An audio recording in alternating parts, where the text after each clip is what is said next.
Selamat sore dan salam sejahtera. Materi kita hari ini adalah tentang muskuloskeletal. Tujuan pembelajarannya adalah agar mahasiswa mampu memahami pertama anatomi sistem muskuloskeletal dan mahasiswa memahami fisiologis sistem muskuloskeletal. Sebagaimana kita ketahui bersama bahwa disadari maupun tidak, tubuh manusia selalu melakukan gerak. Bahkan seseorang yang memiliki ketidaksempurnaan alat gerak pun tetap melakukan gerak. Saat kita tersenyum, mengedipkan mata atau bernafas, sesungguhnya telah terjadi gerak yang disebabkan oleh kontraksi otot.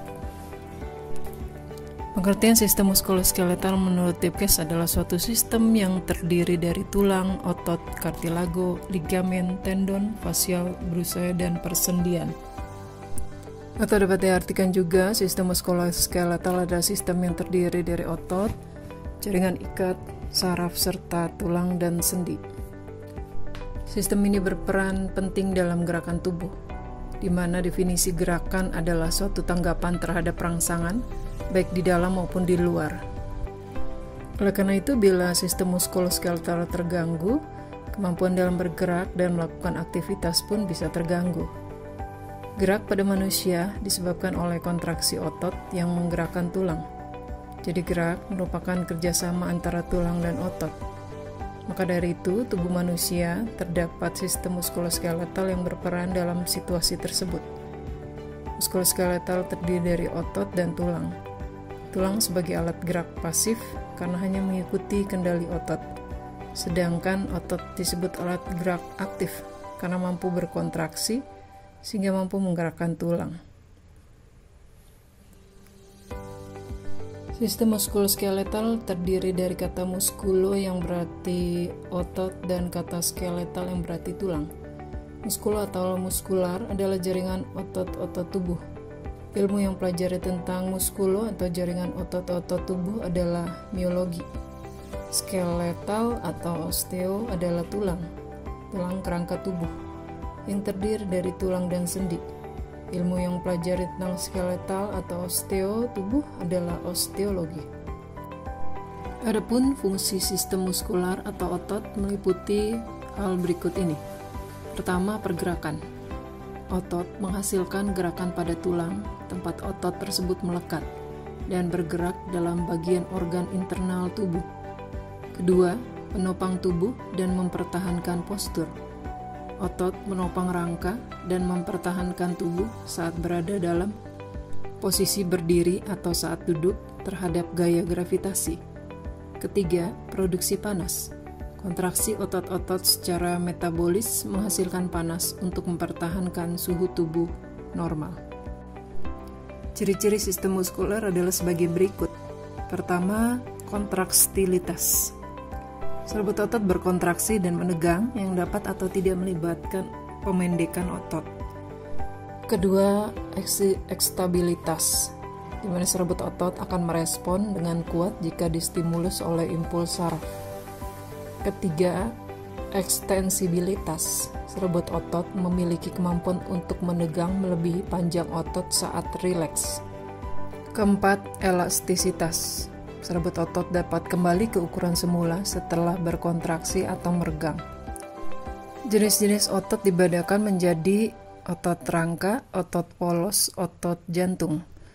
Otot rangka merupakan otot lurik, volunter, dan melekat pada rangka. Otot polos merupakan otot tidak berlurik dan involunter.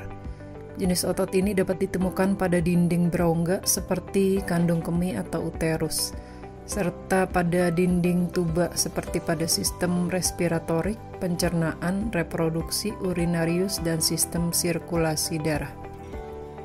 Otot jantung merupakan otot lurik yang disebut juga otot serat lintang involunter. Karakteristik otot ini hanya terdapat pada jantung. Otot jantung mempunyai sifat bekerja terus-menerus setiap saat tanpa henti. Tapi otot jantung juga mempunyai masa istirahat, yaitu setiap kali berdenyut. Berikut ini beberapa mekanisme kerja otot. Pertama, fleksor atau membengkok. Lawannya adalah ekstensor yaitu meluruskan. Kedua, supinasi atau menengadah. Lawannya adalah pronasi atau tertelungkup. Ketiga, depressor atau menurunkan. Lawannya adalah levator, menaikkan. Keempat, sinergis atau searah. Lawannya adalah antagonis atau berlawanan. Kelima, dilatator atau melebarkan. Lawannya adalah constrictor, yaitu menyempit. Keenam, adduktor atau dekat, dan lawannya adalah abduktor atau menjauh. Tendon. Tendon adalah tali atau urat daging yang kuat yang bersifat fleksibel, yang terbuat dari fibrous, protein, kolagen. Tendon berfungsi melekatkan tulang dengan otot atau otot dengan otot. Berdasarkan cara melekatnya pada tulang, tendon dibedakan sebagai berikut. Pertama, origon. Merupakan tendon yang melekat pada tulang yang tidak berubah kedudukannya ketika otot berkontraksi. Kedua, inersio. Merupakan tendon yang melekat pada tulang yang bergerak ketika otot berkontraksi. Ligamen. Ligamen adalah pembalut atau selubung yang sangat kuat yang merupakan jaringan elastis penghubung yang terdiri atas kolagen. Ligamen membungkus tulang dengan tulang yang diikat oleh sendi. Beberapa tipe ligamen adalah ligamen tipis, ligamen pembungkus tulang dan kartilago, merupakan ligamen kolateral yang ada di siku dan lutut. Ligamen ini memungkinkan terjadinya pergerakan. Kedua, ligamen jaringan elastik kuning, merupakan ligamen yang dipererat oleh jaringan yang membungkus dan memperkuat sendi, seperti pada tulang bahu dengan tulang lengan atas. Sistem skeletal merupakan bagian tubuh yang terdiri dari tulang, sendi, dan tulang rawan atau kartilago, di mana sebagai tempat menempelnya otot dan memungkinkan tulang untuk mempertahankan sikap dan posisi. Berikut ini adalah fungsi dari sistem skeletal atau sistem rangka. Pertama, sebagai penyangga berdirinya tubuh, tempat melekatnya ligamen-ligamen, otot, jaringan lunak, dan organ, membentuk kerangka yang berfungsi untuk menyangga tubuh dan otot-otot yang melekat pada tulang. Kedua, penyimpan mineral, baik itu kalsium dan fosfat, dan lipid atau yellow marrow atau hemopoiesis. Ketiga adalah produksi sel darah atau red marrow. Keempat, sebagai pelindung, yaitu membentuk rongga, melindungi organ yang halus dan lunak, serta memproteksi organ-organ internal dari trauma mekanis. Kelima, pergerakan, yaitu dapat mengubah arah dan kekuatan otot rangka saat bergerak karena adanya persendian. Klasifikasi tulang. Jaringan tulang berdasarkan jaringan penyusun dan sifat fisik dibedakan menjadi tulang rawan dan tulang sejati. Tulang rawan dibedakan atas 3. Tulang rawan hialin bersifat kuat dan elastis terdapat pada ujung tulang pipa. Tulang rawan fibrosa yaitu memperdalam rongga dari cawan-cawan seperti tulang panggul dan rongga glenoid dari skapula. Ketiga, tulang rawan elastik yaitu terdapat dalam daun telinga, epiglottis, dan faring. Proses pembentukan tulang telah bermula sejak umur embrio 6-7 minggu dan berlangsung sampai dengan dewasa. Sementara tulang sejati atau osteon, tulangnya bersifat keras dan berfungsi menyusun berbagai sistem rangka. Permukaan luar tulang dilapisi selubung fibrosa atau periosteum, lapisan tipis jaringan ikat atau endosteum, melapisi rongga sumsum dan meluas ke dalam kanalitik tulang kompak.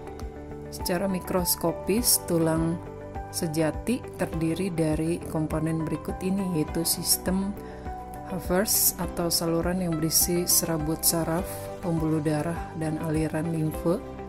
Kemudian lamela atau lempeng tulang yang tersusun konsentrasi, lakuna atau ruang kecil yang terdapat di antara lempeng-lempeng yang mengandung sel tulang, dan kanalikula atau memancar di antara lakuna dan tempat difusi makanan sampai ke osteon. Berdasarkan matriks penyusun, tulang dibedakan menjadi tulang kompak dan tulang spongios. Tulang kompak memiliki ciri padat, halus, dan homogen. Tulang spongios disebut dengan trabekula. Struktur tersebut menyebabkan tulang dapat menahan tekanan. Rongga antara trabekula berisi red bone marrow yang mengandung pembuluh darah yang memberi nutrisi pada tulang. Contohnya pada tulang pelvis, tulang rusuk, tulang belakang, tengkorak, dan pada ujung tulang lengan dan paha. Sementara berdasarkan bentuknya, tulang diklasifikasi menjadi tulang pipa, tulang pendek, tulang pipih, tulang tak beraturan, dan tulang berongga udara. Sel penyusun tulang. Tulang disusun oleh sel osteobas, osteosit, dan osteoklas. Osteobas merupakan sel tulang muda yang menghasilkan jaringan osteosit dan mengekskresikan fosfatase dalam pengendapan kalsium dan fosfat ke dalam matriks tulang. Lalu ada juga osteosit, yaitu sel-sel tulang dewasa yang bertindak sebagai lintasan untuk pertukaran kimiawi melalui tulang yang padat. Terakhir adanya osteoklas, yaitu sel-sel yang dapat mengabsorpsi mineral dan matriks tulang. Sendi adalah hubungan antara tulang, disebut dengan artikulasi. Agar artikulasi dapat bergerak, diperlukan struktur khusus yang disebut dengan sendi. Dengan adanya sendi, membantu mempermudah gerakan. Sendi yang menyusun kerangka manusia terdapat di beberapa tempat. Terdapat 3 jenis hubungan antara tulang, yaitu sinartrosis, amfiartrosis, dan diartrosis. Sinartrosis atau sutura disebut juga dengan sendi mati, yaitu hubungan antara dua tulang yang tidak dapat digerakkan sama sekali. Strukturnya terdiri atas fibrosa. Artikulasi ini tidak memiliki celah sendi dan dihubungkan dengan jaringan serabut. Dijumpai pada hubungan tulang pada tulang-tulang tengkorak yang disebut dengan sutura. Kedua adalah amfiartosis, disebut juga sendi kaku, yaitu hubungan antara dua tulang yang dapat digerakkan secara terbatas. Artikulasi ini dihubungkan dengan kartilago, dijumpai pada hubungan ruas-ruas tulang belakang, tulang rusuk, dan tulang belakang. Yang ketiga adalah diartrosis, disebut juga dengan sendi hidup, yaitu hubungan antara dua tulang yang dapat digerakkan secara leluasa atau tidak terbatas. Terdiri dari struktur sinovial untuk melindungi bagian ujung-ujung tulang sendi. Di daerah perlindungan terdapat rongga yang berisi minyak sendi atau cairan sinovial yang berfungsi sebagai pelumas sendi. Contohnya sendi peluru pada tangan dengan bahu, sendi engsel pada siku, sendi putar pada kepala dan leher, dan sendi pelana pada jempol ibu jari. Low back region berfungsi untuk menegakkan atau menopang postur struktur tulang belakang manusia. Postur tegak juga meningkatkan gaya mekanik struktur tulang belakang lumbosakral. Antara tulang belakang diikat oleh intervertebral serta oleh ligamen dan otot. Ikatan antar tulang yang lunak membuat tulang punggung menjadi fleksibel. Struktur ruas tulang belakang dikelompokkan menjadi: pertama, servikal atau bagian leher terdiri dari 7 ruas, thoracalis atau punggung terdiri dari 12 ruas, lumbalis atau pinggang terdiri dari 5 ruas, sakralis atau kelangkangan terdiri dari 5 ruas, dan coccygeus atau ekor terdiri dari 4 ruas. Sedangkan komponen punggung dan low back region terdiri atas: pertama, otot punggung, ditunjang oleh punggung, perut, pinggang, dan tungkai yang kuat dan fleksibel. Semua otot ini berfungsi untuk menahan agar tulang belakang dan diskus tetap dalam posisi normal. Kedua, diskus. Diskus merupakan bantalan tulang rawan yang berfungsi sebagai penahan goncangan. Terdapat di antara vertebrae, sehingga memungkinkan sendi-sendi untuk bergerak secara halus. Tiap diskus mengandung cairan yang mengalir ke dalam dan keluar diskus. Cairan ini berfungsi sebagai pelumas sehingga memungkinkan punggung bergerak bebas. Diskus bersifat elastis, mudah kembali ke bentuk semula jika terkena terkena di antara kedua vertebra. Terakhir adalah gluteus maximus, dan gluteus medius serta gluteus minimus adalah otot-otot di bokong. Otot-otot tersebut semula timbul dari permukaan sebelah luar ilium. Sebagian gluteus maximus tinggal dari sebelah belakang sakrum. Aksi utama otot-otot tersebut adalah mempertahankan posisi gerak tubuh, memperpanjang persendian panggul pada saat berlari, mendaki, dan saat menaiki tangga, dalam mengangkat tubuh dari posisi duduk atau membungkuk, serta gerakan abduksi dan rotasi lateral pada paha. Intervertebral disc pada manusia memiliki ruas tulang belakang. Terdapat sebuah struktur yang dibentuk oleh sejumlah tulang yang disebut vertebra atau vertebral body. Pada setiap dua ruas vertebra terdapat sebuah bantalan tulang rawan berbentuk cakram yang disebut dengan intervertebral disc. Pada tubuh manusia terdapat 24 buah intervertebral disc. Tulang rawan ini berfungsi sebagai penyangga agar vertebra tetap pada posisinya dan juga memberi fleksibilitas pada ruas tulang belakang ketika terjadi pergerakan atau perubahan pada tubuh. Susunan tulang rawan ini dibagi menjadi 3 bagian, yaitu nucleus pulposus memiliki kandungan yang terdiri dari 14% proteoglikan, 77% air, dan 4% kolagen. Lalu amanulus fibrosus mengandung 5% proteoglikan, 70% air, dan 15% kolagen. Terakhir adalah cartilage end plate, terdiri dari 8% proteoglikan dan 55% air, serta 25% kolagen.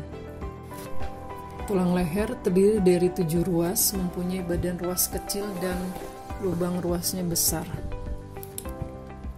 Tulang-tulangnya terdiri pada leher antara lain hyoideum, yaitu tulang uang berbentuk U, lalu cartigotryoidea, yang ketiga adalah prominentia laryngea, lalu cornus supraeus, cartilagocricoidea, cartilages tracheales, cincin-cincin tulang rawan kedua sampai keempat yang tidak teraba karena tertutup oleh ismus, lalu cartilage tracheales 1 yang terletak pada superior terhadap ismus. Lalu leher juga memiliki otot menjadi 3 bagian, yaitu musculus palatisma yang terdapat di bawah kulit dan wajah. Otot ini menuju ke tulang selangka dan iga kedua. Fungsinya menarik sudut-sudut mulut ke bawah dan melebarkan mulut, seperti sewaktu mengekspresikan perasaan sedih dan takut, juga untuk menarik kulit leher ke atas. Otot kedua adalah musculus sternocleidomastoidus, terdapat pada permukaan lateral, prosmastoidus ossis temporalis, dan setengah lateral linea musculus superior. Fungsinya memiringkan kepala ke satu sisi, misalnya ke lateral atau samping, fleksi dan rotasi leher, sehingga wajah menghadap ke atas pada sisi yang lain, atau kontraksi kedua sisi menyebabkan fleksi leher. Otot ini bekerja saat kepala akan ditarik ke samping, akan tetapi jika otot musculus palatisma dan sternocleidomastoideus sama-sama bekerja, maka reaksinya adalah wajah akan menengadah. Otot ketiga adalah musculus longissimus capitis, terdiri dari splenius dan semispinalis capitis. Fungsinya adalah lateral flexio dan exorositas kepala dan leher ke sisi yang sama. Ketiga otot ini terdapat di belakang leher yang terbentang dari belakang kepala ke processus spinalis coracoid, di mana fungsinya untuk menarik kepala ke belakang dan menggelengkan kepala. Elbow atau siku adalah suatu titik yang sangat kompleks di mana terdapat 3 tulang, yaitu humerus, radius, dan ulna. Ketiga tulang tersebut bekerja secara bersama-sama dalam suatu gerakan fleksi, ekstensi, dan rotasi. Shoulder atau bahu adalah tulang-tulang pada bahu, terdiri atas clavicula dan scapula. Clavicula merupakan tulang berbentuk lengkung yang menghubungkan lengan atas dengan batang tubuh. Ujung medial clavicula berartikulasi dengan tulang dada yang dihubungkan oleh sendi sternoclavikular. Sedangkan ujung lateralnya berartikulasi dengan clavicula yang dihubungkan oleh sendi acromioclavicular. Sendi sternoclavikular merupakan satu-satunya penghubung antar tulang ekstremitas bagian atas dengan tubuh. Scapula, tulang yang berbentuk segitiga. Tulang ini berartikulasi dengan clavicula dan tulang lengan atas. Ke arah lateral, scapula melanjutkan diri sebagai acromioclavicular yang menghubungkan scapula dengan clavicula. Sendi glenohumeral merupakan penghubung antar tulang lengan atas dengan scapula. Otot bahu hanya memiliki sebuah sendi saja dan membungkus tulang pangkal lengan dan scapula. Adapun otot-otot bahu antara lain musculus deltoid atau otot segitiga. Fungsinya untuk mengangkat lengan sampai mendatar.